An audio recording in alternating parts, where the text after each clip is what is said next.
I'd say the biggest misconception there is that it's easy, because people see that there's a lot of successful YouTubers. By definition, you don't see everyone that's not successful. So the market is growing, the size of the pie is growing, YouTube viewership is overtaking Netflix, or actually has overtaken Netflix already, I think. First is, if they don't click, they don't watch. So the most important thing on YouTube is packaging, and we can dive into that later. Packaging, how to package your video, how to serve it, the idea of the video is the most important thing. If people don't click, they don't watch. Simple as that. The next rule is respect their time. And this is what I see broken most often, even with the people that I work with. People love to yap. People tend to yap. I'm yapping right now. Everyone is fascinated with AI, especially in content strategy. However, there's very few things that are, let's say, actually useful or like game-changing at the moment.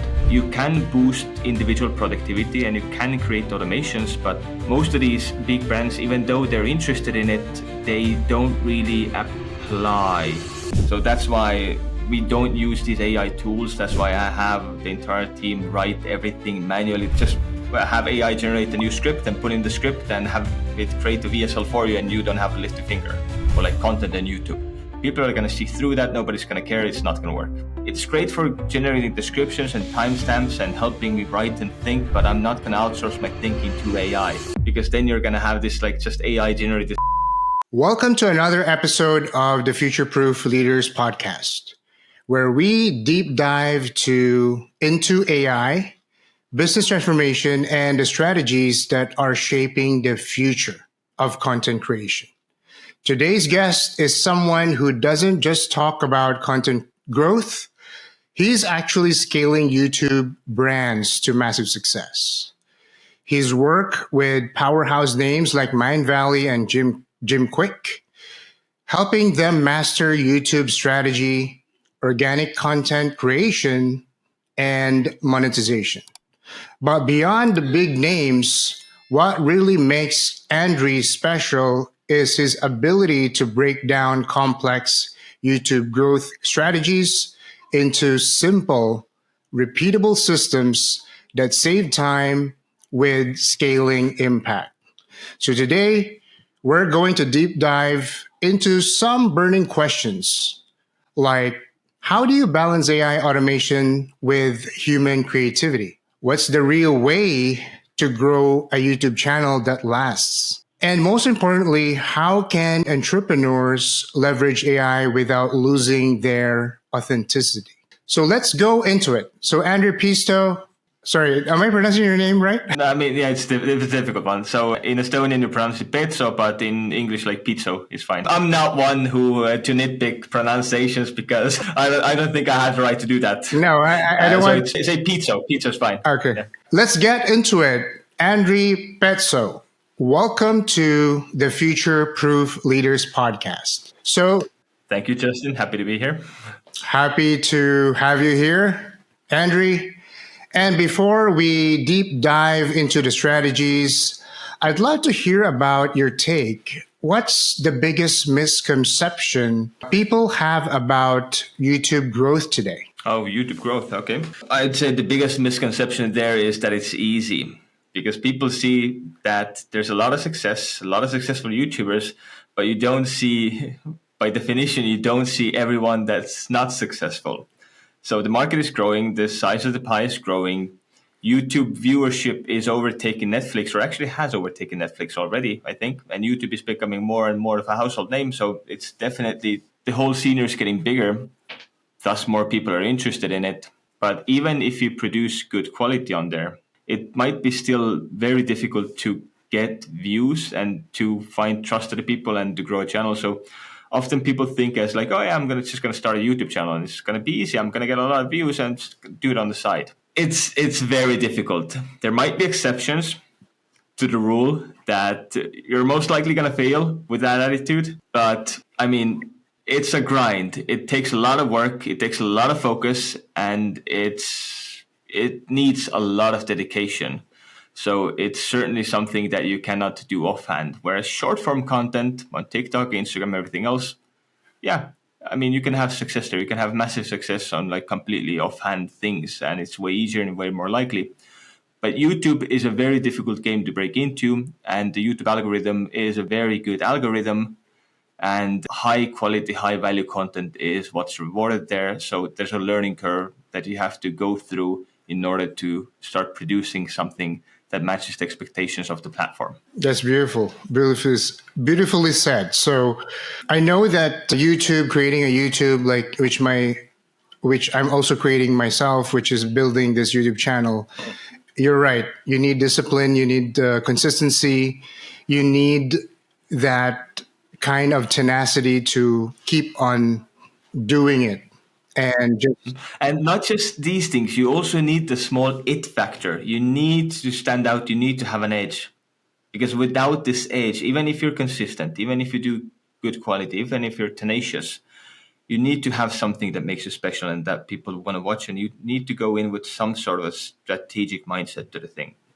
You can have success without these things, but it's very difficult. So if you want to engineer success, you have to find your own edge of why people might want to watch your videos or dedicate, like if you're starting a podcast, which is even way more difficult, why would they trust an hour of their lives to listening to you? So it's tricky. Yeah. If you put it that way, spending time of their lives to watch your YouTube, yeah, that makes a little bit more Exactly. sense. And then you have to have something that makes you special, why they want to listen to you, or you have to be extremely high signal and low noise, provide the value that they came there to get. Sorry, just one thing popped into my head. I don't want to keep going and interrupting you, but one thing that I want to get out of the way right away, just for now, popped into my head. On YouTube, if you want to be successful on YouTube, there's 3 very easy rules. First is, if they don't click, they don't watch. So the most important thing on YouTube is packaging, and we can dive into that later if you're interested. So packaging, how to package your video, how to serve it, the idea of the video is the most important thing. If people don't click, they don't watch. Simple as that. The next rule is respect their time. And this is what I see broken most often, even with the people that I work with. People love to yap. People tend to yap. I'm yapping right now. But you have to make sure that everything that you say is high signal, because people want solutions to their problems, or they want to be entertained. They want to spend their time well. So optimizing your videos for people to have spent their time well is going to be a winning strategy, because if you do not respect the viewer's time, they won't come back. So does your video that you're going to make really need to be 40 minutes, or can you summarize everything in 7 minutes? It's just like yapping might work on a podcast when you're just like listening to it and walking around, but not when somebody's sitting down and actively watching a video on YouTube. So respecting their time. And also that comes into like, you have to affirm to the viewer right away that like, hey, you came here to see this video. This is what I'm going to get. I'm going to tell you this and this and this. It's going to be sweet and short. Let's go. And the third rule of YouTube is, if you want to see more of this, so leave no dead ends in your content. Always direct the viewer to the next piece of content. And always it's like a call to action. So if you want to see more videos like this, then check out this one next, or follow me, or something like this. So you want to keep people in your ecosystem. These are the three golden rules of YouTube, how to get success on YouTube. But number 2, respecting the viewer's time is the most important one there, I would say even. Beautiful. So three golden rules is, if I get it right, 1 is make sure to respect the viewer's time. And of course, the first one was also, you mentioned about the high frequency. So whatever the content you're giving out, it has to be high frequency. And I don't know if high frequency with the edge is actually together, is what you mentioned earlier. No, so yeah, I meant high signal. High signal.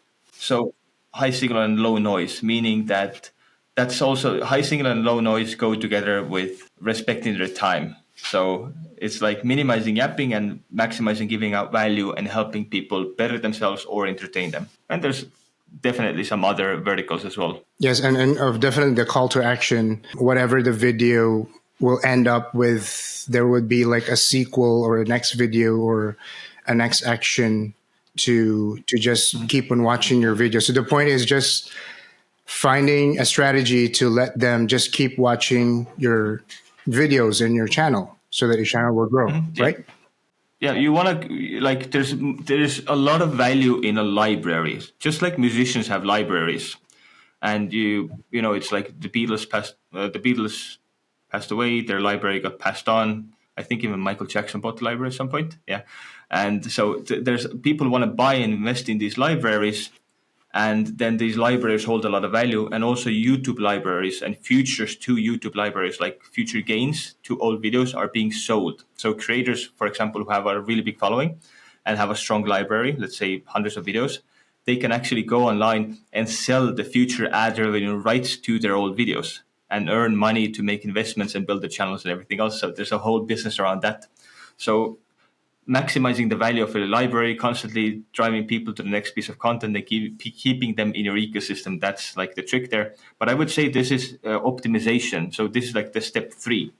Step 1, figuring out what's a great idea and how to get people to click my videos. Step 2 is then retaining these viewers, meaning that I'm respecting their time and I'm giving the value, so I make sure that they want to come back. And step 3 is making sure that they come back by keeping them in my ecosystem and recommending them the next things. So get them to click, keep them watching, and get them coming back. Yes, beautiful. And I know that you've been working with big YouTube brands like Mindvalley, Jim Kwik, and so many others. Yeah, there's Paul Saladino now and some other smaller ones who have like 100, 200,000. So it's really fun. Wow. I can't imagine how fun it is. So how do they think about AI in content strategy, in your experience? Everyone is fascinated with AI, especially in content strategy. However, there's very few things that are, let's say, actually useful or like game-changing at the moment. You can boost individual productivity and you can create automations, but most of these big brands, even though they're interested in it, they don't really apply these things. And this is like something that I could build. However, like building these things is also expensive. So does it make sense to like build something for like 10, 20 grand if you can just like keep paying somebody, basically, let's say like a few hundred per YouTube video to do the job? If you want to build a big automation, it's going to cost time. So it's the cost time weight there right now.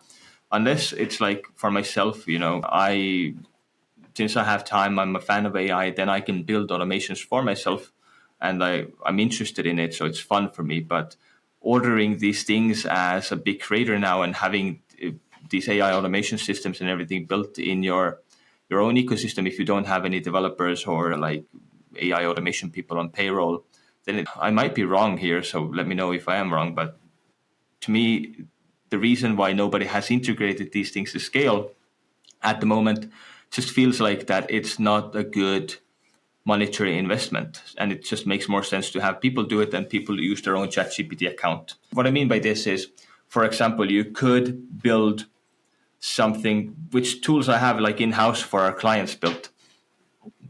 Let's say a video gets ready, gets rendered on your drive. That triggers an automation to transcribe the video. That transcription then gets sent through multiple API calls for different AI processes, like writing the full description, creating timestamps, writing the title, recommending title ideas, some angles, because we always manually write the title, so I don't trust AI with that. But it does give some good input. Then recommending thumbnail texts, like inputs on what captures the attention, what's the hook like, and then processes that upsert all of these things into like your database, like Airtable or something, or you can upsert these things directly with YouTube API calls and have the YouTube video uploaded from your drive as well. And then pulls in scheduling dates from the tables and all these things. So it can do away with a lot of steps if you have huge volumes. But for most big brands, I would say that the investment doesn't make sense right now. But as we are a YouTube production service, it makes sense for us to develop something like this in-house and lower our overall cost, So it's two ways. Or if somebody's like a media company that's managing like a lot of channels, then it would make sense for them as well. But overall, I think you still need somebody who knows how to develop things and build things. It might change very soon with all the agentic agents and everything that's developing, but at the moment, you still need some knowledge. So I don't think the developer is going away just yet. Yeah, makes sense. And so it's kind of like, if I understand it correctly, and maybe I'm wrong.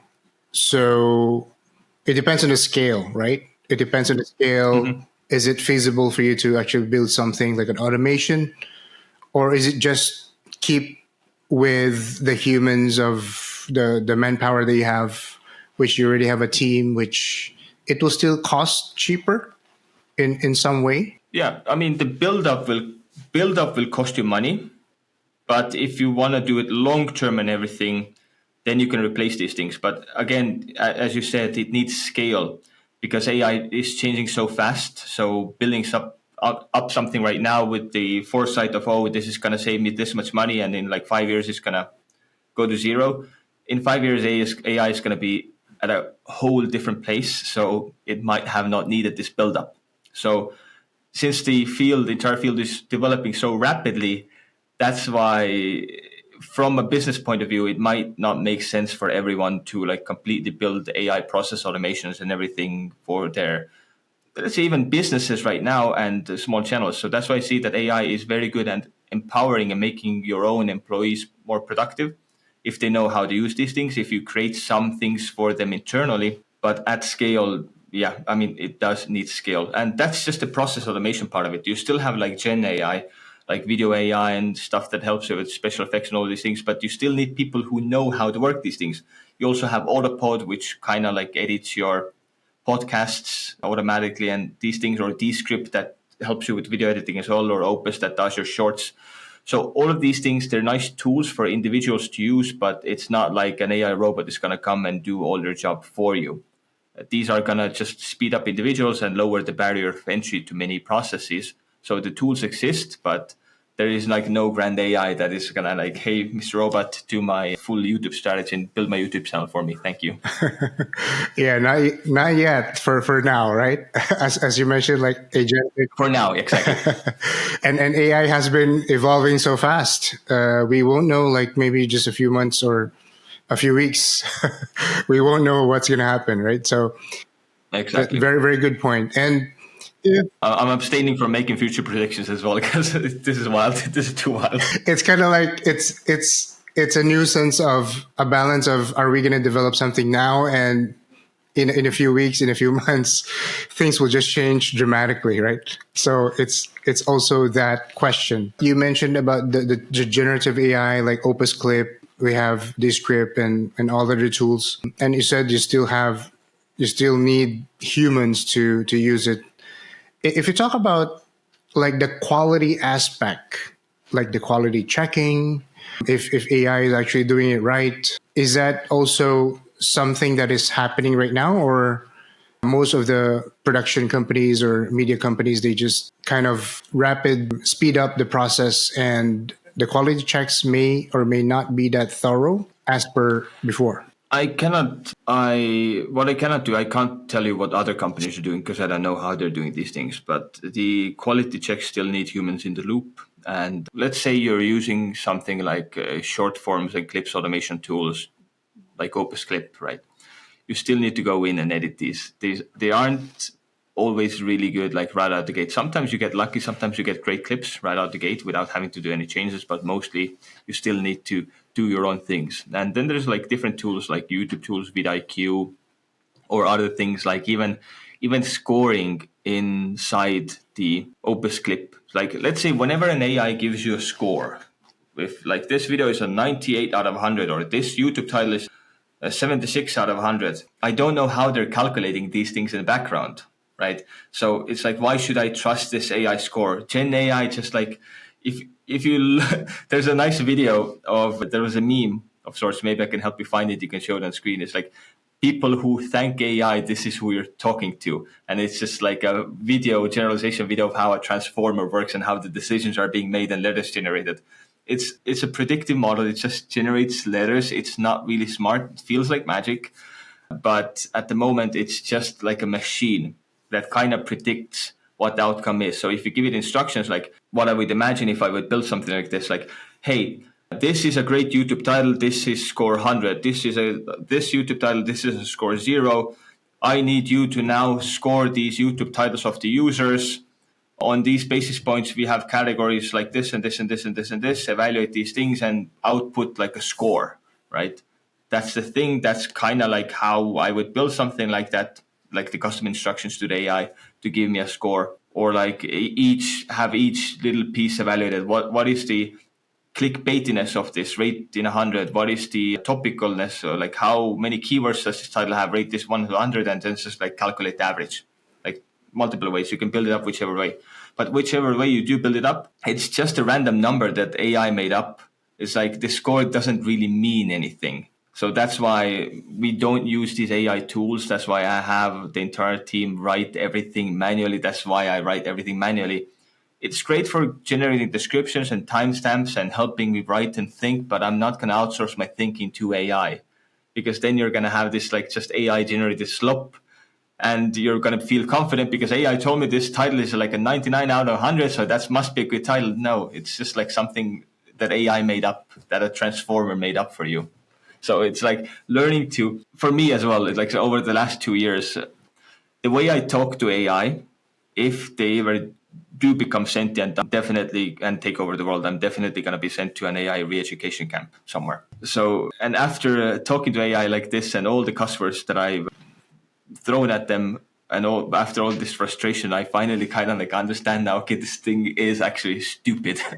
So I cannot outsource it, my entire thinking and my creative decisions and everything do this to this machine. So you want to keep this like level head and still make your own decisions, but you can have these decisions being informed and the research being done, and AI can collect data and sources and whatever you want it to do. So it's very smart at those things, but it's not smart at creative things yet. So there's kind of like also a limitation in which I'm also kind of curious about that.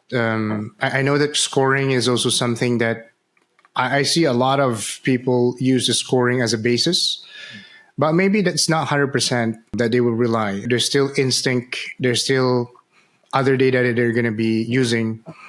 And maybe they will use that scoring as well as a part of the data that they have collected. But I mean, yeah, it's definitely the data point that AI thinks this is good, but I don't trust tools and software that I use. I don't trust them blindly. I would like to know how they're creating these scores, and that would give me more trust. But if I don't know what's going on behind the scenes, then I don't trust these numbers. Like, for example, if I'm just talking about, I have this specific thing in my mind where we had a situation with a client that we wrote the title and they said like, oh, but this AI tool says that this title is better. And I'm like, no. We don't use those AI tools. We write the titles. Don't worry about the AI scoring. Yes, that's the thing.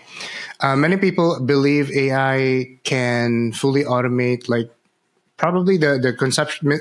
I don't know if I think it's a misconception that we can fully automate content creation. Like in your opinion, like where does AI actually specifically help, and where do they really fall short? Like you mentioned about a few examples, but in terms of content creation, what other examples or use case have you experienced? I know what you're getting at, what we talked about before, or maybe it's just in my head. But yes, there are certainly things that you can automate, and you can 100% automate content creation if you want to go this route. However, what I see, what the reality is of what content is being created, there are good examples as well, but I was just doing YouTube research for the past 2 weeks. I was very deep into content research and different angles. And what I found is a niche, and I didn't find like one account, 2 accounts. I found eight accounts in this exact niche on YouTube, all getting hundreds of thousands of views, and the estimates of how much money these accounts are making from ad revenue range between $60,000 and $180,000 per year. So you might be wondering, what niche is this? Well, it was 50 plus mature women in sexy poses and bikinis. AI generated images, just in a slideshow, and 11 Labs generated voiceover in way different languages. German was the first one that I found, but also in English, just reading a random voiceover in the background, women talking about days in their lives. So you have a 3-minute clip of somebody's grandma in a bikini, in a sauna, for example, in very exposing poses. And that's the type of content that people make money with AI online on YouTube. And they just keep generating and churning out these AI videos, AI images, keep putting them together. I imagine this can be 100% completely automated, and maybe the same person even opened 8 accounts and they're making millions a year with this. But this is the reality. But there are, of course, like some pretty neat angles as well. For example, people like grabbing some Minecraft videos from somewhere and then grabbing like stories from Reddit. They can have like AI crawl both of these things and edit them together and upload to TikTok, and then have shorts like Reddit funny stories. Maybe something's uploaded for specific subreddits, put together, and like shorts go out. Can be also 100% automated. Or people who are generating, I think some account on TikTok is like millions of followers. They just generate new horror stories based on different folklore and everything, and then AI generate images and make the images kind of move and create a video out of it, just like different portraits, and have horror stories read with AI in the background. And they're also making hundreds of thousands or millions with these stories on TikTok, which is like a great angle. One other thing that I loved on Instagram that I recently found, so this I don't think is fully automated. I think people are still in a loop there, but something like there was a text on screen like how like Aphrodite like must have felt, or like what Aphrodite's day in her life looked like. And then it's like AI generated images of like mythological people or historical people, like day in the life of a samurai, you know, and it's just like random AI generated scenery that looks really cool. And I loved that account, and it had millions of views on Instagram as well. So there's certainly a lot of stuff you can do, creative stuff like this. And AI is great for that. And you can most certainly experiment around if you have a great angle, because I've seen these accounts make a lot of money if you do good quality, if you do good work, and it's actually entertaining. It's awesome. But where I don't see AI helping right now is you just in creating a Heian avatar of yourself and thinking you can just have AI generate a new script and put in the script and have it create a VSL for you, and you don't have to lift a finger, or like content on YouTube. People are going to see through that. Nobody's going to care. It's not going to work. What about other niche, right? It could be fitness. It could be, as you mentioned, about like education. Education, maybe if you have a clone, maybe it's difficult to. It's going to be obvious, right? I mean, from a mile away, you will be able to detect that. Oh, okay, this is. I mean, no. What you can do most certainly is you can create your own voice print in 11 Labs. You can find somebody who has a good English accent, for example, somebody like a remote worker. You can either generate the scripts yourself or have somebody, somehow you figure out the great prompt, and you can consistently generate high signal, very valuable, good scripts, let's say. And somebody creates a voiceover video, the video for your voiceover. So somebody has a clone of your voice. In 11 Labs, they read the script in their own voice. They apply your voice to it. Sounds like you're reading it, sounds like a human reading it, because the 11 Labs isn't 100% there. You can still tell from the intonation that's not a human reading it. However, if I now steal your voice and read something myself, which we've actually done for the clients as well, if we needed them to say something else in a certain place, or if there was a mistake, we have fixed it like this. We steal Jim Kwik's voice, put it into 11 Labs. I read it. I reread the word or the segment, apply Jim's voice to it, we fix it, upload it. Like something like this works easily. But you can outsource this to somebody else. You automate the scripts, send it to a voice reader, they read the voice, somebody else does the video on top, and you can put out content without you having to be in the loop, and it's automated for you if you have like a good source of content or material. And often the quality of outputs that you get from AI is determined by the quality of your input. If you have really good input, the information input data, and you've prompted it well enough, you can most certainly do this. It does work. You just need to figure out an angle. So you've been doing it with one of your clients, which is Jim Kwik, and is it? I'm just curious. Like, is it with the video, or is it just? Let's say it's a podcast introduction, right? They have a big guest in the podcast. They're reading the introduction, but they make a factual mistake or mispronounce some word, or something happens, like one segment, or they meant to say something else that comes out later. So instead of Jim having to go back and reread it, we can just like keep his mouth moving this way and just change the word in the background. We don't have to regenerate anything, or we can just like generate a new segment to insert somewhere and cover it with B-roll, and it seems like Jim is still reading this. Clever. But it's little things like that. So it's not like the whole content. So it's kind of like, as of now, it's just to save that time to kind of go back and flow and, oh, Jim, like exactly. you need to read this one-liner, exactly. right?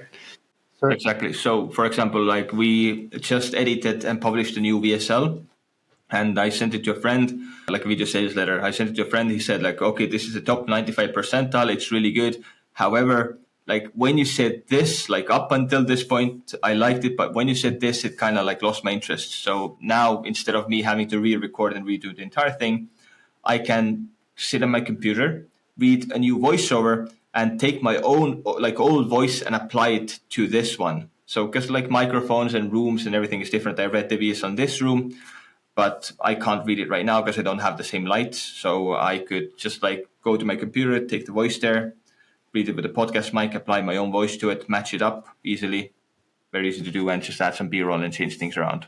And it's going to feel like it's from the same shoot. Wow. Like small like filmmaker tricks and tips. Small tips and tricks, right, to just get things done. And in terms of, I'm also curious on the side of the safety. They entrust the voice to you, and is it? Of course, they will trust you as your. If you're putting your face and voice on the internet, anyone can take it and anyone can do anything with it. So it's like, why would I be afraid of putting it into 11 apps or something else now? It's already on the internet. Because usually that kind of opens up the question about, is it actually safe if I can entrust my voice to someone else? So that yeah, but it's the can of worms is already open. So the cat's out of the bag. There's nothing we can do about it anymore. And AI has probably already crawled your voice and face and everything. So you're in a database somewhere already anyway. you can be cloned in some sense. Yeah, you right? can be cloned. Exactly. So if your face and voice are on YouTube, this video is gonna go on YouTube.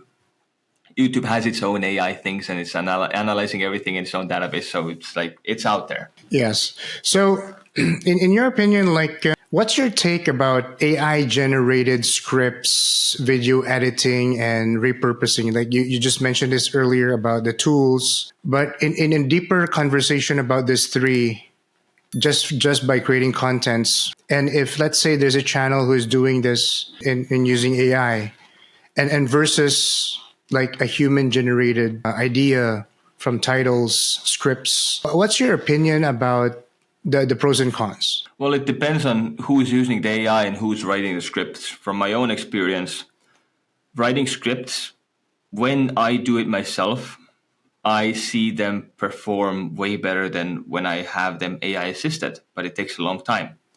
When I AI assist writing my scripts, then they're not as good, but I can put out like 10 scripts in the time that I would take me to write one that I do it myself.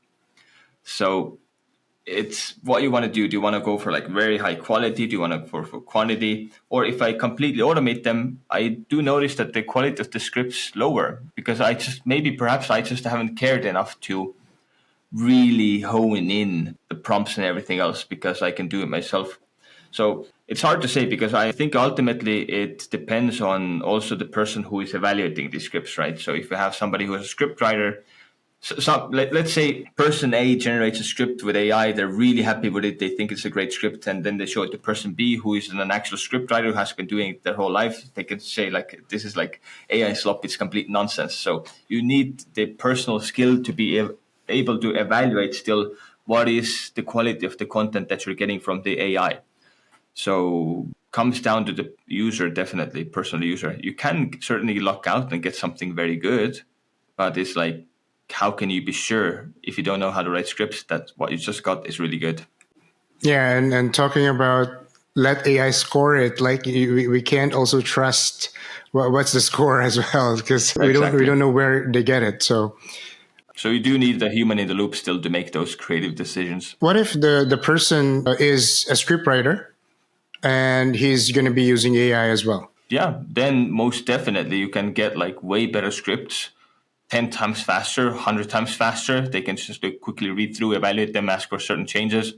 They can very much hone in like what they want changed and add little details. They know what to ask for, what kind of changes, what doesn't work and why. They can provide those reasonings to AI and hope that the AI gives them a good result back.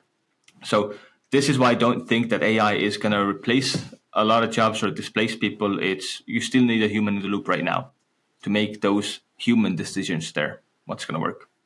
But regardless, the internet is filled with very low quality AI slop right now anyway. So this is going to continue and even get bigger and bigger and bigger. So it's, in other words, if you have a specialty into something, especially let's say, for example, writing a script or editing the video or repurposing a video or just creating the hooks, the title and all that stuff, it will be more powerful if you will be using AI to speed up things, not only just to deliver the whole thing, but also in terms of the thinking time and also the bandwidth So, of just yeah, yeah, definitely. So let's put it this way: it's going to be more powerful in the hands of an experienced scriptwriter. So I thought of this. So if you're an experienced scriptwriter using AI, you're going to be able to put out way more scripts that are high quality and really good. If you're not an experienced scriptwriter, or insert the blank here, whatever you want to generate with AI, if you don't know what you're generating. So if your own quality of work is low, with AI, you're going to put out a lot more low quality work. If your own quality work is high, with AI, you're going to be able to put out a lot more high quality work. So it depends on the user and how they can evaluate things. exactly, especially if their expertise lies there and they can use to amplify their skill with AI. Exactly. With AI. So pretty good so far. And we're going to go more into the growth of YouTube and monetization, right? And maybe let's talk about like the high level of right versus wrong strategies. Many content creation, like they struggle monetization versus audience building. In for you, maybe from your experience, what's the best approach for entrepreneurs using YouTube as a business tool? So that comes down to if you already have a working offer and if you want YouTube to be your main revenue driver, or you want to drive traffic into your business and an offer that's already working. So do you want to make money off YouTube or with the help of YouTube, like empowering to drive traffic to your offer? That's an important distinction. So if you want to be a content creator and make money as a content creator, maybe you want to do an affiliate play, maybe you want to like get money monetized on YouTube and make ad revenue, do brand partnerships, integrations. That's like a complete other business. Whereas where your business, you have an offer. Let's say you have a service or a SaaS tool and you want to create a YouTube channel to talk about these things, educate people how to use your tools and drive more traffic to that specific offer. Or you're a coach and you want to drive people to your coaching plan. Completely two different things, two different approaches. So which one do we want to tackle? So let's tackle with the first one you mentioned. So let's tackle with Making money as a content creator. as a content creator. Yes. Yeah. So in this case, I would focus a lot on audience building first, with getting the trust of the audience. But you also want to have somewhere to drive the traffic to, like a newsletter, because even on YouTube, so there's a lot of different channels like TikToks, Instagrams, everywhere that you can own an audience, and even YouTube, X, Twitter, LinkedIn. But ultimately, you do not own these audiences because they're on the platform and you're at the mercy of the whims of the platform. And if there's an algorithm change, they can completely pull the rug out from underneath you. Where what happened to people or businesses that built huge profiles on Facebook, and then the Facebook changed their algorithm or took an algorithmic approach to serving content, and suddenly these businesses couldn't get access to their own audience anymore without using ad revenue, right? So this has happened in the past multiple times, multiple platforms. There's a lot of examples. So, but owning something like an email list of people who are interested in your content, want to hear more from you, who are interested in you, that is then the way to go. And starting to build like an email list early on, there's a lot of tactics. That's a whole different rabbit hole, how to do that. Something that I'm still figuring out as well myself.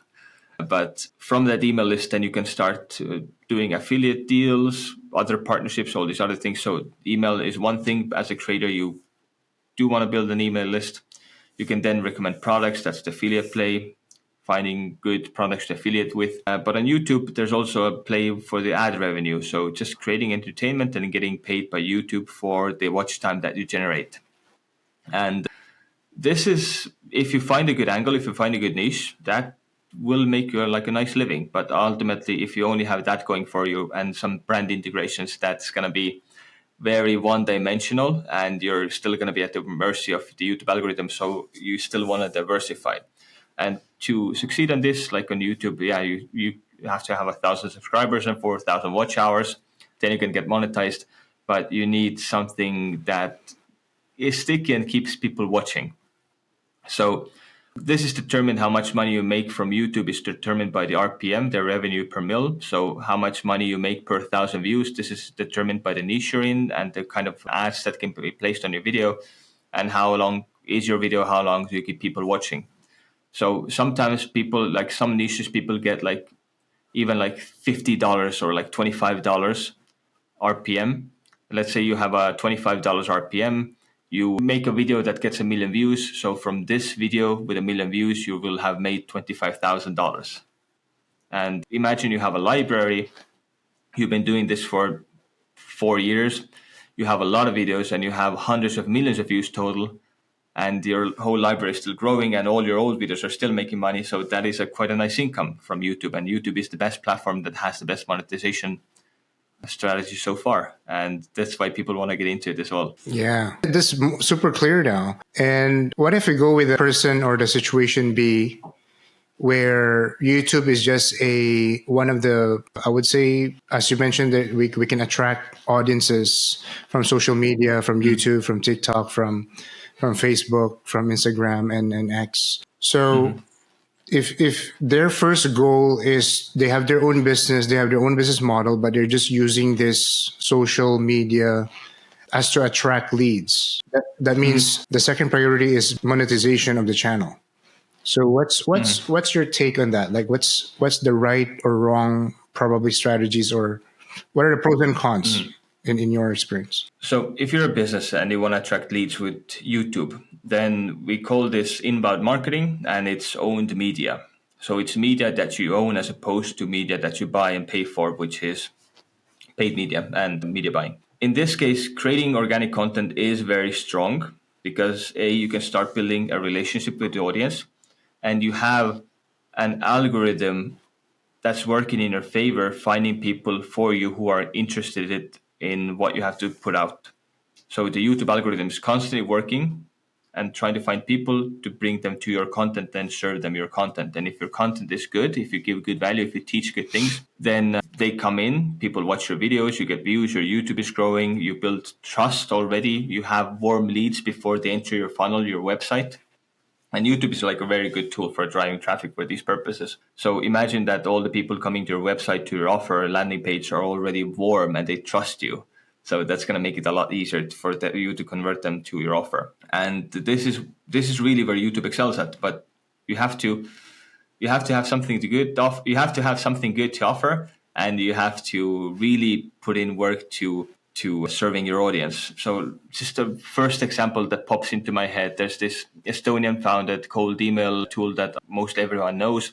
It's called Instantly, and they have a YouTube channel, and they teach people how to do cold email. They give them the best strategies, the how-tos, the why-tos, and all the things, and like have a lot of different verticals and teach people cold email in general. And coincidentally, they have their own cold email tool. So people who are watching these videos and then realize like, oh, I can make money like this. Oh, I could do this. Oh, this is perfect for my business. They go to Instant's website, they sign up, start using it, $100 a month, and perfect, right? It's a great inbound thing. And their libraries are evergreen. So the videos they produce now are still going to be like, cold email is changing fast, might not be the best example, but there's tool, how to use their tool still remains the same. So in 2 years, it's still going to be valid, and like the principles behind that. It's just like one silly example. So let's say that you're a coach and your ultimate goal, what you want to sell to people, is a high ticket coaching offer. This way you can still start putting out like good tidbits, like let's say 7-minute videos on what to do when X, what happens when X, and you're just helping people, providing value. And ultimately, then you are going to get a subset of people who do want to work with you, who have the means to work with you, and they can go to your website. You don't even have to advertise it or push hard. They can find your website. They're going to look for you and for yourself. They're going to contact you, and they're going to take your $10,000 coaching offer. So this is why it's so powerful. And it's just content that you're putting out. It's just eyeballs that you're getting in. And YouTube is the best platform for this. Of course, you can do it on LinkedIn. You can push this same content to everywhere.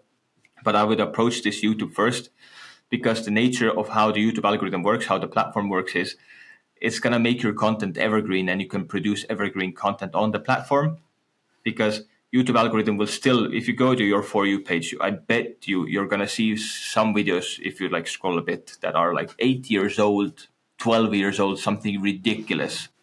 So yeah, YouTube still pushes out old videos. They're not going to disappear into the void like they happen on LinkedIn, TikTok, Twitter, Instagram, whatever, because it's an evergreen platform and it's going to work in your favor. So that's the very huge distinctive difference with YouTube versus other platforms, right? Exactly. That's why I love YouTube as well. Yes, you're going deep into YouTube. So for any business, probably it could be an e-commerce business, it could be a traditional business. If they were to start with a YouTube, with a channel, so would you recommend YouTube as the first social media channel that they can go to? Actually, I wouldn't. I would recommend starting with shorts. And this is because you get your reps in with shorts and you get to the flow of content production. You learn how to be on camera, how to talk, and you learn what actually works. It's now this is not gonna come off well. And I need to say this, like, we don't work with complete beginners, people who just now want to start doing YouTube. Because often enough, when people have not produced content, they come into YouTube with completely unrealistic expectations and they don't stick. So it's like we have a barrier of entry right now. It's like mostly, okay, if I have 100,000 subscribers, then we're going to work with you. But that's just like to call away the vast majority of people. Okay, if somebody's been doing content for like years and they have like 8,000 in YouTube, and they want to start growing to YouTube, of course, like, yeah, we're going to work with you. But people need content experience first elsewhere before starting YouTube. There are exceptions. Some people decide that, okay, this makes sense for me. I'm going to go all out on YouTube and I'm going to make it work. Perfect. But it might take a lot of time. You might get lucky. You might get it done instantly. But these are exceptions to the rule and are rare. If you want to approach it strategically, start testing out your content with short format, see what actually resonates with people, and then start adapting your successful content to YouTube and see if you can start making longer videos. It takes a lot of skill to carry a long video. So start with like 30 seconds, go to 60 seconds, go to 90 seconds, like, okay, short format. You can start with 90 seconds right away as well, but then level up to, like, let's say a 5-minute YouTube video. And then you can level up to like a 10, 15-minute YouTube video. If you don't have a reason for the video to be like 15 minutes, if you cannot carry it, if you don't respect your viewers' time, it's not going to work. It's better to keep it 5 minutes, keep it short, keep putting out 5-minute videos until you have learned how to carry the attention and go wider. Like, this is a very long way of doing things, but ultimately you have more surface for success there. So if a traditional business, for example, let's say they're a substantial size, but they never really touch YouTube or any social media very seriously.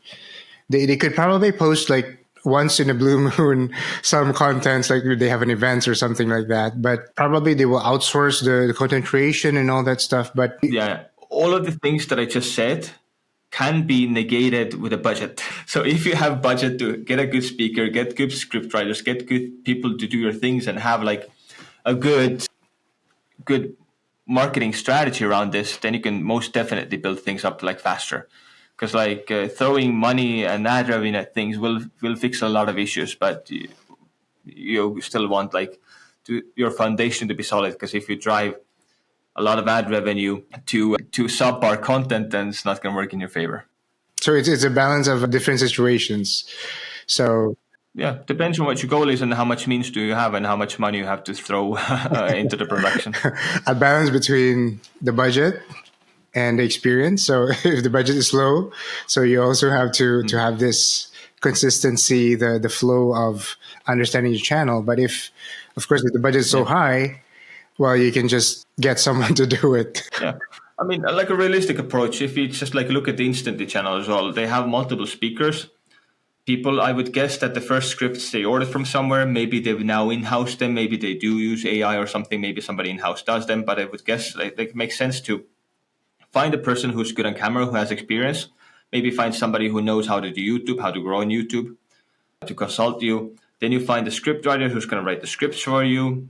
and you just film it, produce it, put it up, and then you see if it works or drive traffic to it. But each step has like you can mitigate. You can find a good camera person. It just costs money. You can find a good scriptwriter. It's just going to cost money.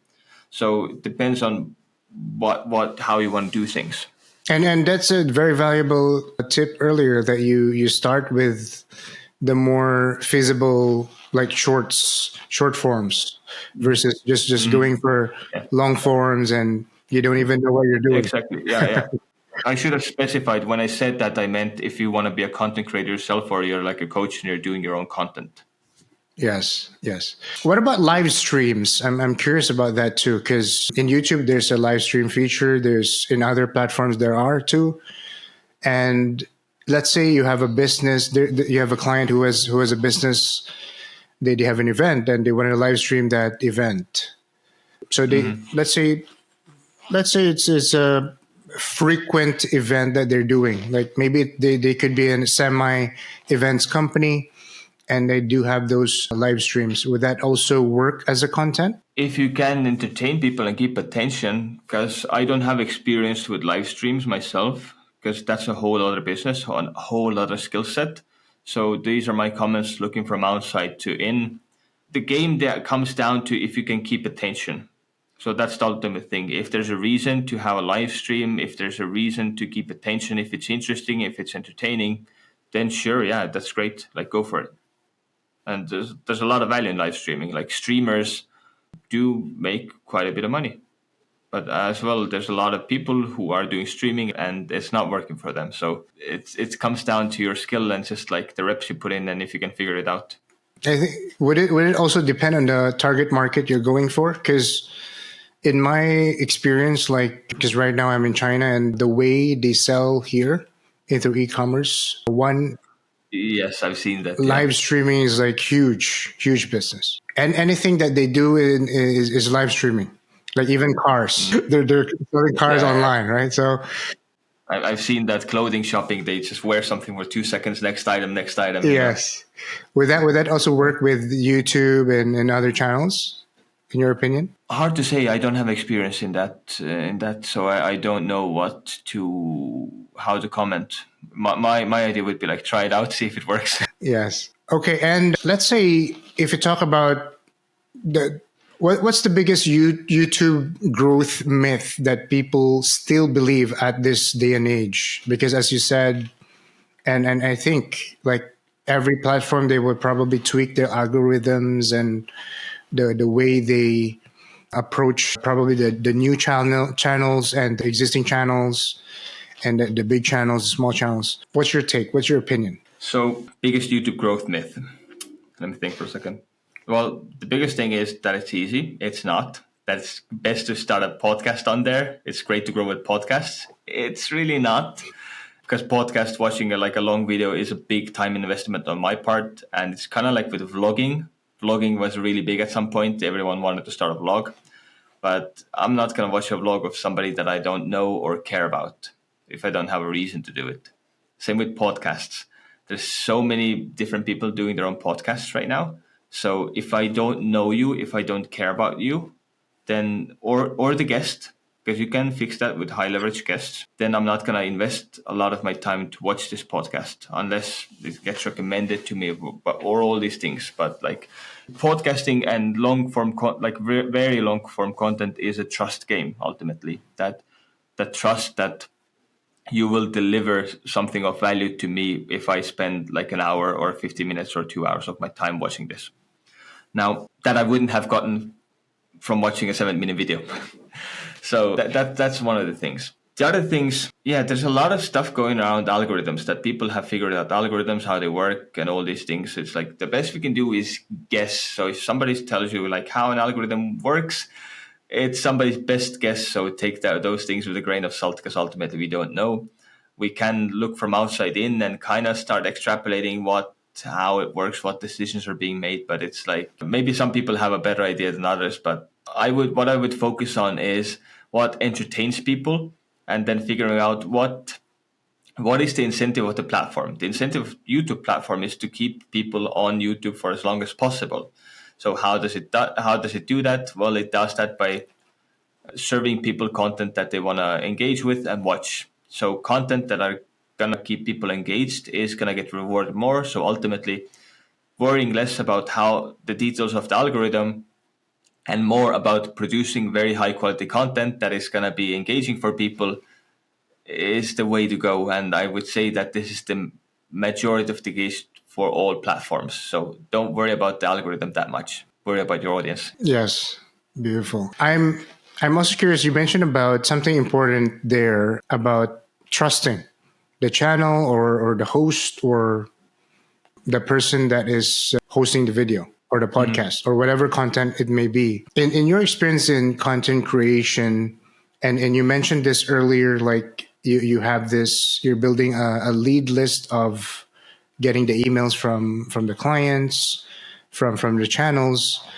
And I think it's all about the trust that you mentioned, right? So most of the people, the viewers, when they view some content, eventually when they keep on watching your content and there's this substantial time that they will probably have a sweet spot and say, okay, I want to learn more about this influencer or this business or this channel or this brand. What's your experience in, or probably what's your take or experience in how long does the trust that you can build for each prospect or lead that you can attract? It can be instantaneous as well. So if you have something very high signal to offer, if you can demonstrate your expertise, you can build trust and get a person ready to take like a high ticket offer from like one short video even on Instagram. So it does work. But the more touch points you have, the more you can provide, the more trust you build. And ultimately it depends on also what your ask is. So there is like no general formula or like one answer to this. So if you're ultimately selling something that's $10 versus something that's $10,000, it takes different levels of trust and different audiences and different things you want to like target. So, but if you provide good information, if you help them solve your problems and you can show that this, what I'm doing is going to get you results that you're looking for, then yeah, it can be completely instantaneous. Because the monetization part is very interesting, probably for me and also our audience. Maybe could give a very strategy about like how I'm just curious, like how would you plan this in terms of, is there like a journey of like, okay, you watch this video, is it like intentional that you're gonna build for your client? Like, okay, you watch video 1, and then next will be video 2, and then 3, and they feel that they're ready, and then there's this page that you're gonna bring them over. And through that page, maybe it's also like a copywriting page that you want them to, it's going to be describing about what you're offering. Okay. So I actually was putting a funnel together yesterday, but I don't think I can share that on screen right now. I might not be allowed to, but we're building like a new podcast for the Estonian government. So let me use another example. Let me use something else that we're building for ourselves, like a small channel that my wife is now building her own Instagram. I'm helping her scale the YouTube. This is something that, because she's my wife, I cannot get like full control over everything, and I don't want her to lose her motivation. So she's handling the content. I'm just like hands off, trying to be as hands off as possible and advice from far away. So she would be motivated to do this, not like me fly in and like optimize 100% everything and go right out the gate.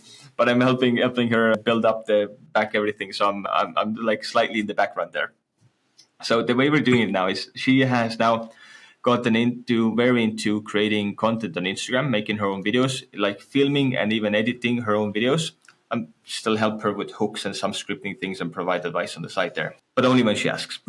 And she's very, now that I noticed, she's been doing it for like more than a month, very consistently, and she's getting a lot better at these things. It's like she had like huge success right out the gate. She created a video that got like 5.9 million views on Instagram. Wow. And that carried like a lot of success. But now the consistent is like 5 to 10,000. But now if you have got like 100,000 something, so she's learning, she's getting the feedback, she's getting more comfortable on the camera. That's like all great. And she's learning to do the content. Now, where she's a bit lacking right now is how to transform her presence from how she appears on these Instagram videos to YouTube videos. So, because she is reading from a prompter when doing YouTube videos, when doing Instagram videos, she isn't. She has her script, she does it herself, she films herself, so she's natural.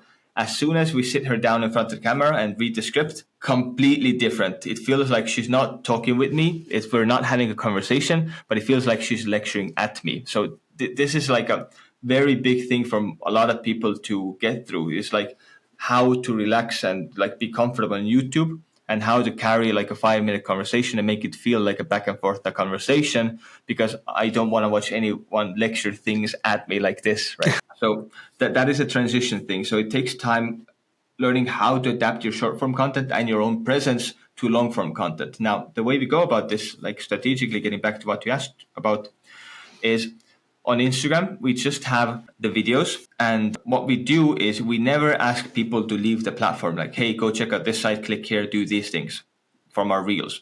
Because Instagram's main goal is to keep people on the platform. We also actually built, like, just a quick side note, we did build like her TikTok presence up like even like a year and a half, 2 years ago. But then we had our son and we kind of lost motivation with TikTok, but then I was involved. And then from complete zero, it took us 2 months to build like 25 million views and to like 120,000. Maybe it's like now at 130,000 subscribers. But we're not paying much attention to TikTok anyway. And we built like 2 accounts in parallel. So both are like around 60, 70,000. So they're there. But we're not paying attention to TikTok, because on TikTok, you can only make money sort of if you're in a country that allows monetization.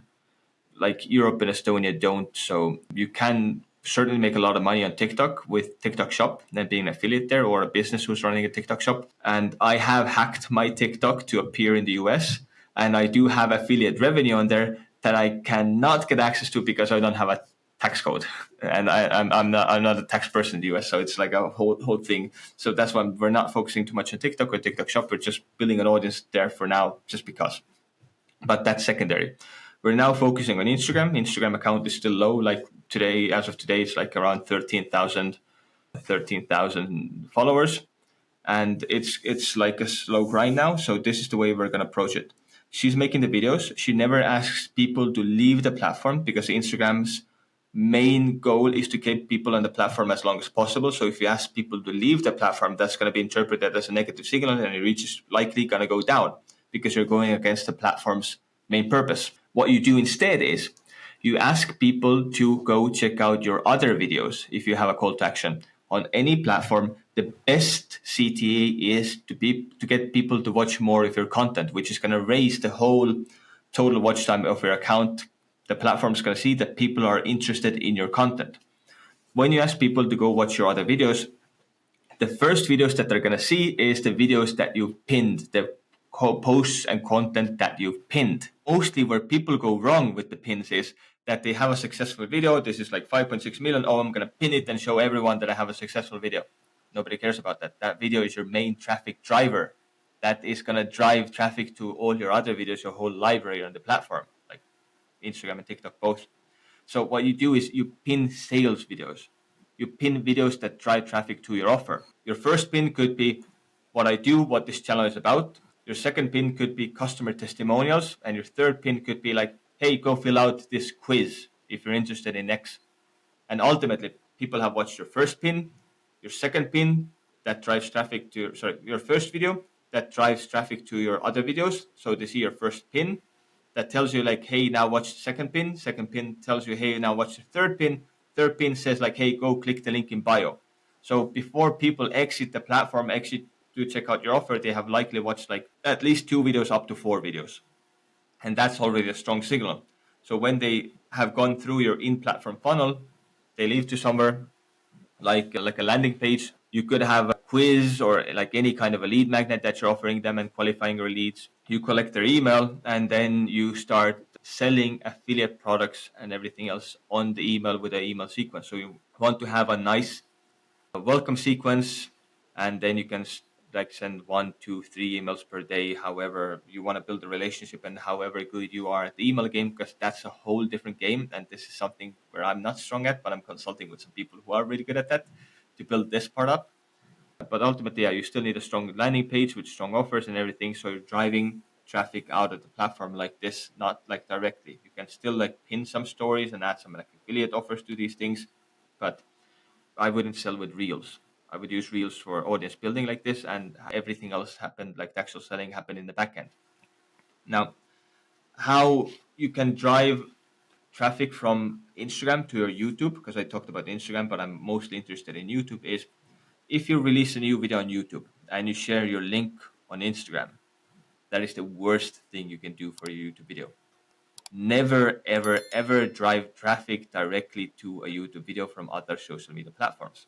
Let's say you release this podcast. It's like an hour long, more than an hour recording already. People scrolling Instagram.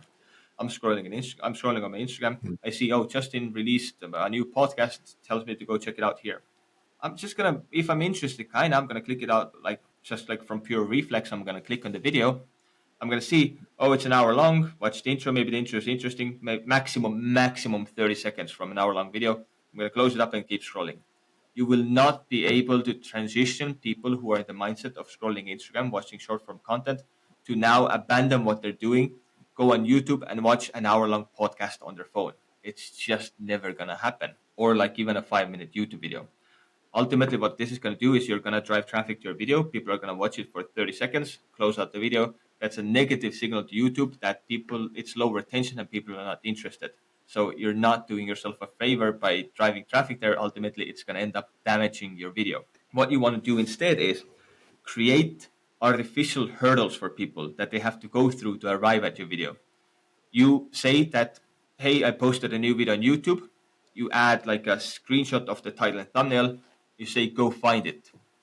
Then people have to either put down their phone, go to the computer, maybe on their phone, put in youtube.com, see what the title of the video was, search for the title or search for a name, find the video, click on it. And after they have gone through all these hurdles, they're way more likely to actually watch the video. Now it's the video's job to actually keep their attention. But people searching for you, finding the video and watching it is a way stronger signal for YouTube that your content is valuable. So this is how you drive from Instagram to YouTube ultimately. There are other strategies like the Diary of a CEO does and how he does with these thumbnails and everything. So that's like a whole other rabbit hole. You can do it correctly with ad money and some like secondary channels and a secondary channel network and all these things. So there's a lot of strategies. This is something we've run for like very big clients as well.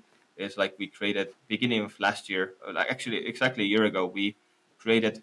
Oh, no, this is public. Yeah, I've talked about this on stage, so it's not secret. We created like 20 accounts for Mindvalley across 4 different platforms, and ran basically produced 4,000 videos for them. 3,000 videos across 4 platforms, which is like 12,000 posts. Of course, these weren't like super high quality videos because we had to be super fast and each editor was producing like 20 videos a day.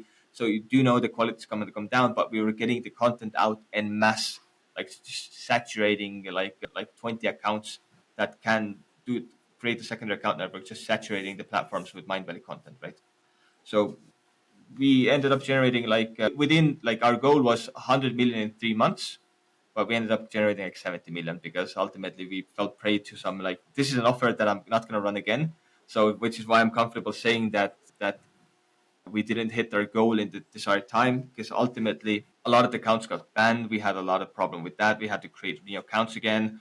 And then we were completely at the mercy of the algorithm, right? So even if a piece of content was good, it worked on one platform, the same piece of content didn't work on 3 other platforms. So it seemed like a gamble and a part of luck, which is really a part with these short format contents. It can be a hit or miss.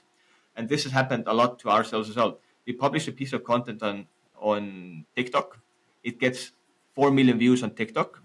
We publish the same piece of content on Instagram. It gets 2,000 views.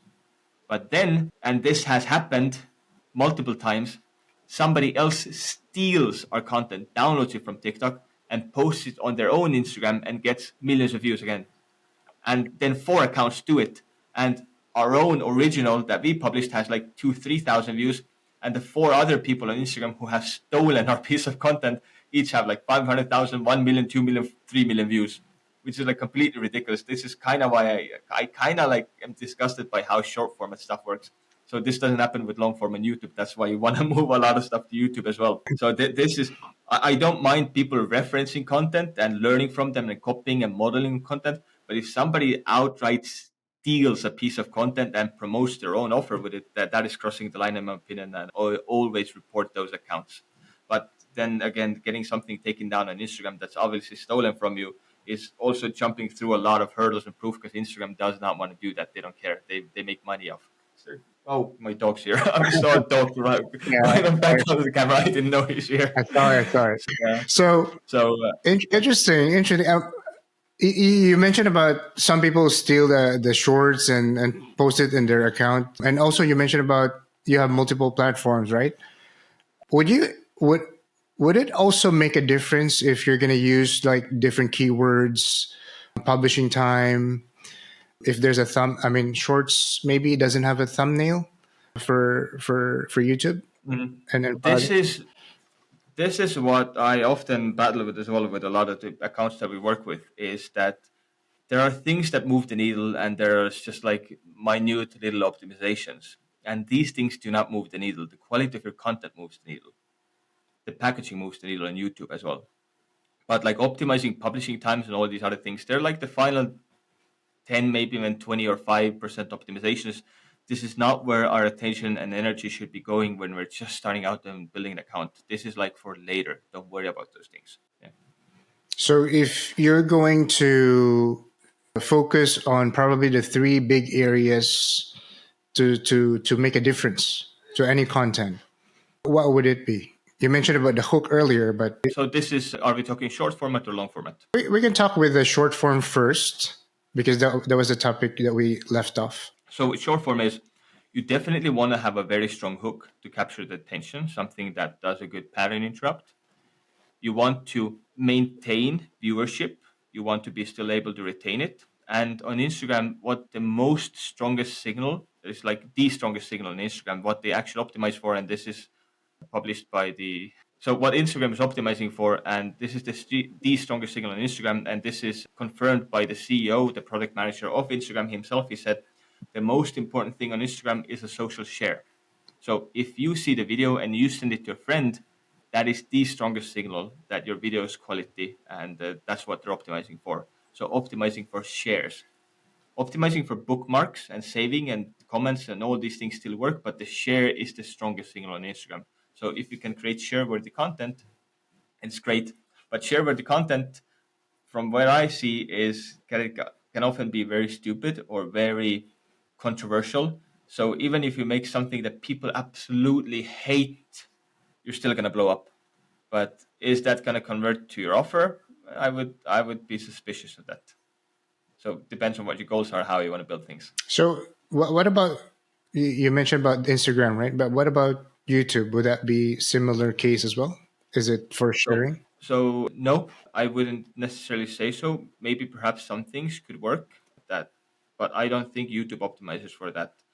If something goes viral, if something blows up, if something a lot of people are interested in, definitely plays a role if somebody shares the video, like the organic sharing. I wouldn't say it's completely non-existent, but YouTube optimizes for its own algorithm, and you ultimately want to optimize your own videos for the YouTube algorithm. It's like what's going to get picked up, which means optimizing your videos for engaging and entertaining your viewers. So back to the 3 rules. If they don't click, they don't watch. So packaging first, you want to have a really good attention-grabbing thumbnail, which is the first thing that anyone's going to see on YouTube. The thumbnail grabs attention. You want to have a strong title that provides all the extra context of what the video is about. Thumbnail to grab attention, title to provide extra context. You can sometimes mix these up as well and just like play around with them, but this is the general rule. And when I now look at your thumbnail, your title, these 2 things together make up the idea of the video. So then I'm going to evaluate, does this feel like a good use of my time? am I going to gain something? Am I going to learn something? Am I going to be entertained? Will this help me reach my goals, whatever my goals might be if I watch this video? And the goal could be to spend 5 minutes while I'm waiting for the train. So I'm going to evaluate the idea of the video if this is a good use of my time right now. And all these three things, the thumbnail, the title, the idea, they make up the packaging. So most good YouTube videos, most big YouTubers optimize everything packaging first. And this is what we do as well. If I want to talk about topic X, but I do not find a great angle that how to serve it that feels like a great idea, packaging for the idea, I'm not going to do the video. So I always evaluate if I have a great idea on the table, can I make this very interesting? So I'm going to tell you like, hey, I'm going to like make a video about candles and how conventional candles are potentially toxic. And I don't have like a good idea for the title yet, but let's say like there's a candle on the table and there's like me blowing the candle out, and then the smoke from the candle makes like a skull and two bones there. It's like I feel that's like a compelling like imagery, and maybe like the title could be something like how conventional or like how candles are killing you, or like why how conventional candles are toxic, why conventional candles are toxic. Like I investigate toxic candles or like random brainstorming angle right now. But if I find a good title combo there, would you say that this is like a compelling imagery, something you would click and watch? Like, oh, it's like why candles are toxic. I might be interested in that. Does it feel like compelling imagery for you if I explain it like this? Big honest answer. It would depend on the mood and the situation where I am. I Exactly, would yeah. say. So it might not align with your topics, but this is how we evaluate the ideas. It's like from you, I would ask something about more like YouTube algorithm related, where your interests are, what your goals are. So I gonna try and come up with a compelling idea that somebody feels like, oh, this is a really good idea. I would totally watch that. And when I hit that, then okay, I have a winner. And then I create the video that matches this idea and packaging. And of course, you can do whole research and everything with packaging first as well, and start modeling your ideas and everything else based on what has already worked on YouTube for other people. So this is like where all the research comes in play. And you see something, oh, this has worked, this looks cool, I'm gonna make it my own. And you can most certainly do that and go that route. Yeah, I can see a lot of channels that they have millions of views, they have millions of subscribers. And what I notice is they have this kind of consistency of like their thumbnails. Like they have this consistency of, oh, okay, this is the branding. And is it in your opinion, like if you're not at that level yet, maybe you're below 1 million or not even near to them, would you even kind of focus on that consistency, or you're still going to be like a splitting testing and seeing if, okay, does this work? And how would you, On, if you're going to model on something? yes, so that is the part of branding. And until we have a certain winner, I wouldn't stick to anything. I would just keep testing and playing around with things because you don't want to lock yourself down. Well, what I see a lot of podcasts do is they copy the diary of a CEO style. Now, do you think that the diary of a CEO diary of a CEO thumbnail is popular because the podcast is popular, or is the podcast popular because of their thumbnails? Of course, it's the I would kind of podcast. say the The thumbnails are popular because of the podcast, and now everyone thinks if I copy paste this, my podcast is also gonna get a lot of views. Now it's like probably isn't. So it's that's like that's the wrong it's way of interpreting the gist of getting exactly. attractions. Exactly. So that thumbnail style worked for somebody, but it's like that thumbnail style because it's working with somebody doesn't mean that it's gonna work for you. Or like that's the thing that's gonna like it still might work for you, but that's not the thing that's gonna build your channel ultimately. It's gonna be your content. Maybe you can get some clicks, but you still need to have good content and everything to back it up. So I would be testing a lot of things and not lock yourself down. And later on, when you have some sort of a presence and you want to start building brand familiarity, then that is the time to introduce these things. Because a lot of big channels, let's say there's a lot of big channels right now out there that have maybe 100,000 or even 1 million subscribers that barely get any views because all their subscribers came from when YouTube changed the algorithm and how they started optimizing things, right? Now subscribers is, I wouldn't say completely like a vanity metric, but I would say that it's only social proof because ultimately it's not going to do much for you to get your video out to more people. Yeah. So, because it's ultimately not going to do more to get your video shown to more people. It's just like how much the platform kind of trusts you and all these things. There's definitely some things there still going way too nuanced. I don't even know. I just have some gut feelings. But ultimately, don't look at the subscriber numbers. And there's a lot of channels that have high subscriber counts, but very, very low view counts. And in this case, they have kind of lost the script. So before they might have gotten views because of this brand familiarity, but now YouTube is kind of evaluating that, okay, your videos aren't really like that valuable, so we're not going to serve these to more people, or they don't pass like certain thresholds, right? But then you have like very low subscriber channels, and all the videos have a lot of views and people are very engaged with it, and then they start like building up the brand familiarity, and it's like the views are consistently high because people know that, oh, when I'm going to click Justin's video, I know what I'm getting. It doesn't even matter to me what the title and thumbnail are. I just know I'm going to be entertained, or I just know I'm going to learn something. So if you reach this stage, this is where you might want to start testing consistency to people like Mr. Beast. I think the only reason he's so consistent with these things and not changing anything is that people know, they see a thumbnail and title like that, I know I'm going to click on it and then watch it, right? So like two sides of the coin in that sense. It depends on where you're at exactly. So it really depends on the stage where you are. Exactly. So that's very interesting. So let's go with more of AI powered content, like finding the right balance. So how do you blend AI automations, like we talked about it earlier in the podcast, with original human creativity without losing its authenticity? Right? It could be the brand voice, it could be the brand style, it could be just a channel style. But there's this authenticity that is going on that might affect if you're going to be using AI automation. Yeah, because if you're not gonna go like full AI generated, like the different styles and different ideas and angles that we talked about before, and you're just trying to enhance your own content production, Justin, you wanna enhance your own, how I build up my own audience, how I build up everything, and you wanna have AI in the loop to get better output, then you just have to keep a person in the loop who's gonna use AI and keep all of that in check and do this quality control for you. Or maybe somebody who's gonna spend a lot of time trying to figure everything out and develop everything for you, or you could do it yourself. It's possible, but then you would be the human in the loop. But Maybe ultimately, we need somebody making those decisions still, especially if it's creative work. like the last mile decision to say, okay, Exactly. Yeah. this content is good to go or not. So Yeah.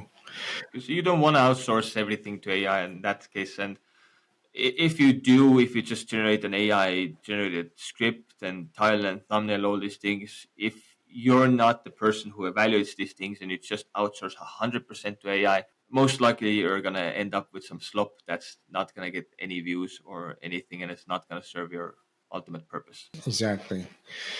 So what about let's go with an example of AI working well in YouTube content versus an example where it completely fails. What's your first thing that comes into your mind in your experience? I mean, people definitely, and I've definitely used AI to help assist write scripts. I just don't outsource my thinking to it. I can definitely use AI to generate some visual effects, to replace some things, to like just play around or edit the podcast. Like Autopod is very good for that. So there's little things you can do, but ultimately, or exactly start the 50 plus mature women in sexy poses and underwear channel that fully AI generated video. That's also a proven angle now. Maybe you can find a better angle, but yeah, it's how you want to play the game and what game you want to play. Yes, and speaking of which, I think speaking of which, we can jump into more into like building a brand versus chasing cash. It's kind of like a long term versus short term plays, and I think it's more connected than what we have already talked about in the past few minutes. So from here, maybe what are the trade offs between, like, if you're going to choose fast cash, it's like AI automations, versus long-term brand building, like organic content. Sorry, can you specify what you want? What is the? Can you quickly specify the question a bit more for me? Yeah. So it's more about the high level thing that we're going to cover is more about when you're building a brand. So when people start their channel, it's a crossroads in a few days or months that they will be more enticed into chasing cash. And because of the monetization, they do have this monetization opened up to them. And there's also this building a brand, which that was maybe the first thing that they started the channel itself. So it's kind of like in between a long term play and a short term play, right? And Yeah, there's no right answer there. I feel that ultimately, if you need cash and that's gonna keep your needs met to keep producing more content and to stay in the game, that's well justified. But you have to realize that's cash flow and things can change at any moment. And you can always diversify by building a brand, building something more sticky, something that's more, what's the word that I'm looking for, that can survive more things. I'm lost for words right now in English. I can't remember the word what I mean, but something that's more enduring, let's say enduring, and something that's more long term. And ultimately, cash flow is good. You can most certainly build cash flow businesses. You can reinvest the cash flow into other things. Depends on what your goals are again. So I would say there's no right answer. You can use YouTube for a quick cash flow if you figure out a good angle and you can keep people entertained and provide them value, then by all means go for it. And if you can use AI videos, AI generated imagery, wink wink, then completely fair game. Like, yeah, I admire that. So it's like, go for it. If you can make it work, definitely do it. If you have a great idea, try it out. So it's like, and if you later want to use that cash flow, be invested into something that is going to sustain you more, build something that you really want to build. Yeah, just like meet your own, like you cannot pour out of an empty cup. So keep your own cup filled first, take care of you first, you're number one. And then when you have your own needs met, you can build something that provides value to the rest of the world. So it's a completely fair play as well. so it can be a short term play and maybe you can pivot into a long term play. Yeah, If because ultimately, if you do like something just for cash, that's not gonna keep most people motivated. It's like at some point you're gonna get bored of it, or maybe if it's just like AI generated the stuff that we talked about, and it's going on in the background and it's just getting money from that. Yeah, just leave it running until it doesn't work anymore, and the gravy train stops moving because you're not putting any time into it. It's just like one time build. Oh, hit it. It works now. Okay, hands off, and I'm going to do something else.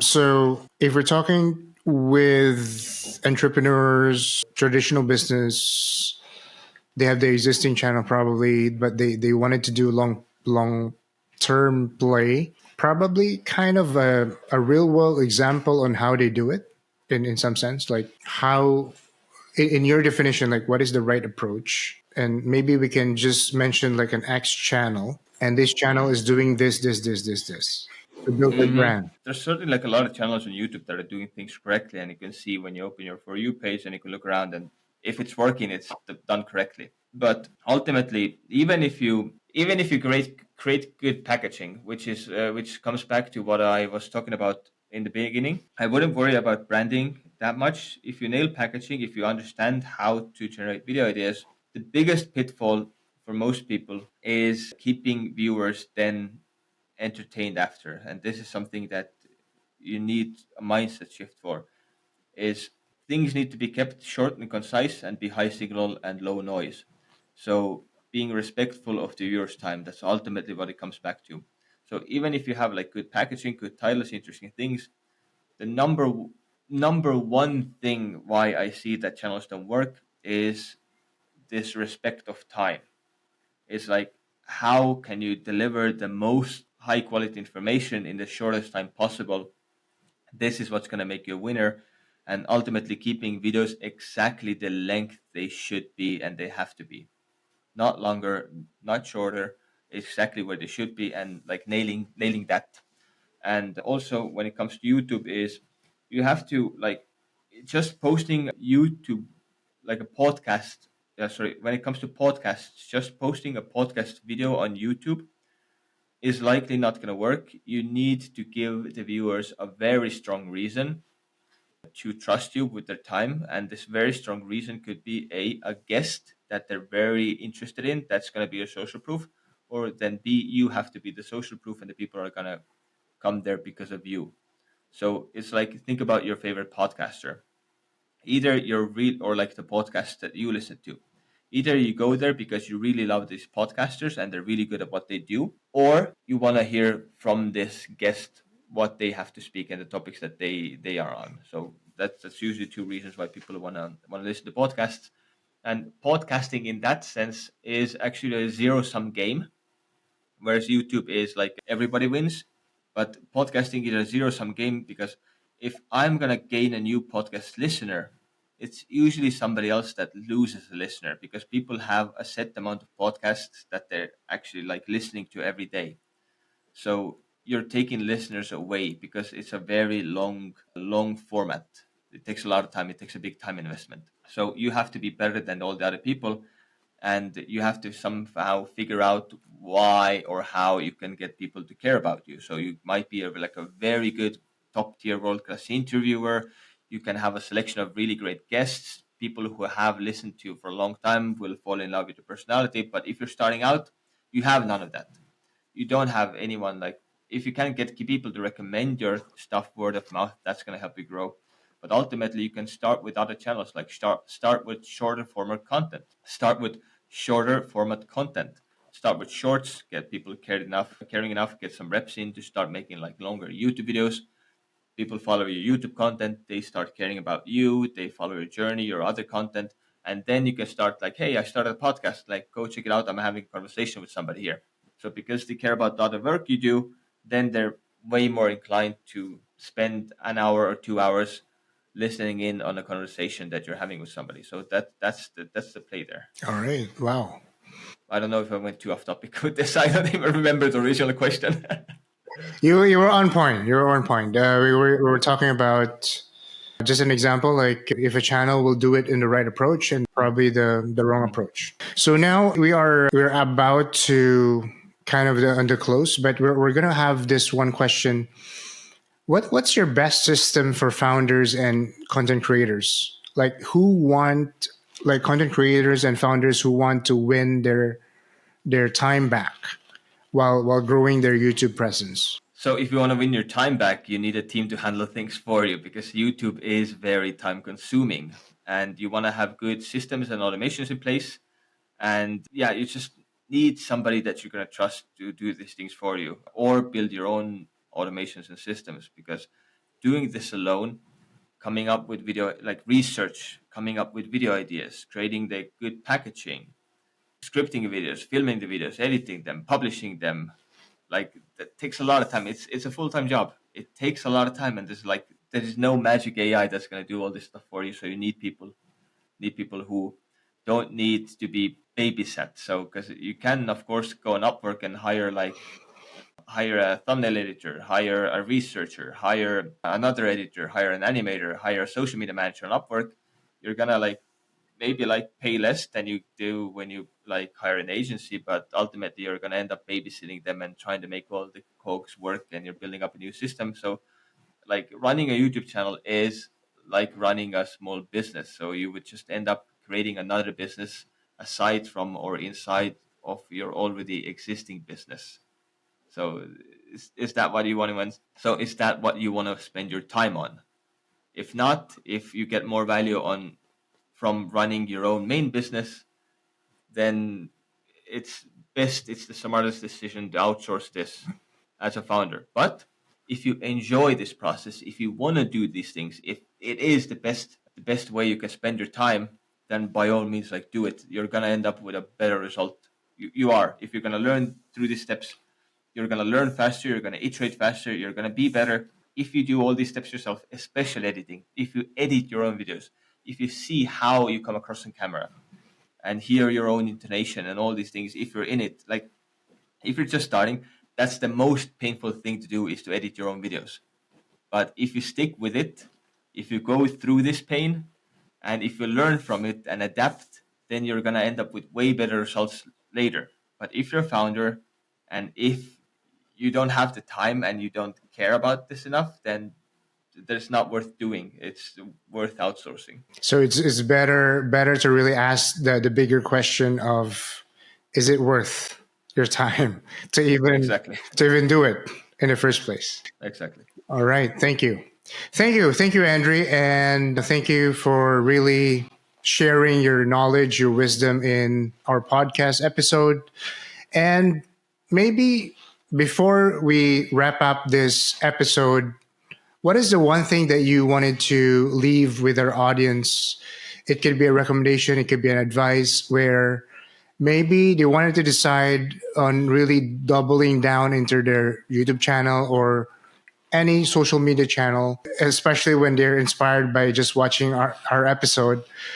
So what's the one thing that you wanted to leave to your audience? Do not outsource your thinking, whether it's to AI or to other people. If you want to get good at something, get really good at something and get good at something fast, you need to go through the pain. You need to make the decisions. You need to practice. You need to get in reps. That's the only way you build mastery. So start doing things yourself, learning it. If you're serious about YouTube, start producing content yourself, learn about it, and figure out what works and what doesn't work. And if you're at this level already, then take on a team, then take on other people. If you're like a solo founder or like an indie founder, right? So this doesn't apply for big businesses who want to start a YouTube channel. But if you yourself want to start something, start building an audience, start doing content, first do it yourself, get into the flow, and then start thinking about building a team around yourself. Because if you just like YOLO in it and hire a lot of people and do all these things, it's not going to be fun. You might burn out still because you're like managing and babysitting, and just like it's not a good time. So do things yourself first, see if you like it, and then start doubling down only. All right. Wonderful. Awesome. All right. There you have it. We have Andri Peetso for you. And if our audience wants to look for you, where is the best place? I am gonna start getting into LinkedIn. I do not have a YouTube channel myself because that there is no benefit of me starting my own YouTube channel and making YouTube videos. And let me quickly tell you why. Because everything that I talk about is so niche. Even if I make a YouTube channel with, let's say, like that I get like thousands of views per videos and 10,000 subscribers, that can drive a lot of value for me because I have partners, I have clients. One client is 1.8 million. The other client is 10,000 subscribers. The one that has 10,000 subscribers and like 1/100th of views makes more money than the channel with 1.8 million. So it depends on how you build these things up. But if I do that, it's gonna work as a negative signal for me because I'm a YouTube person and I'm gonna tell you I'm gonna get you 1,000,000 views if you want to, but my own channel has like 1,000 views per video.